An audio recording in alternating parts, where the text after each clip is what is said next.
House Speaker John Boehner has one of the worst jobs in Washington trying to control those guys. And if he has, 10 more Republicans in his conference, that makes his life easier, especially if Republicans do win the Senate and you're trying to get legislation through both houses. Having more people to work with probably makes that easier, although they are losing some people who have been a thorn in the side of House leadership and probably gaining some as well. The new thorns in the side. Well, Yes. that's the question. They gained seats in 2010, and it didn't make his job easier. I mean, they took control, obviously, and that was good. But a whole lot of the control came in the form of Tea Party members. Right. Well, I think the question here is how many of the Democratic incumbents lose and districts that they flip to Republicans, because there you do have an improvement from House Republican leaders' point of view if you're dealing with a Republican as opposed to a Democrat. You mean a Republican who wins in a swing district because they're probably not likely to be as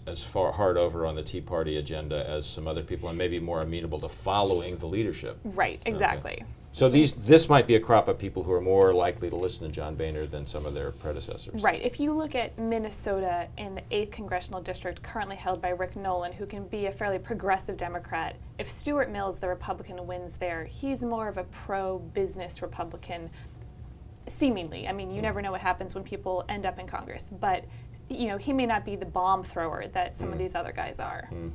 And the other reality is that if Republicans take control of the Senate and have whatever majority they have in the House, those House Republicans are going to spend more time negotiating with Senate Republicans than fighting President Obama, I think, after this. The dynamic changes a lot for them.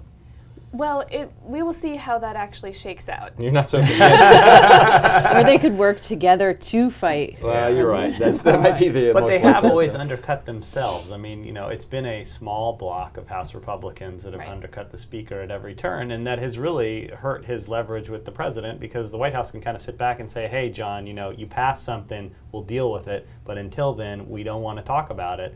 Do you sense that the dynamic is going to shift at all if they're able to pick up 5-10 seats? Or I don't even know. I don't know how the primaries have played out, but maybe the makeup of the House Republican conference is changing in a way that would be beneficial to John Boehner. Well, definitely the sort of veteran lawmakers see this as an opportunity to get something done, even if it's small bore bills that have some bipartisan agreement, like Keystone. Yeah.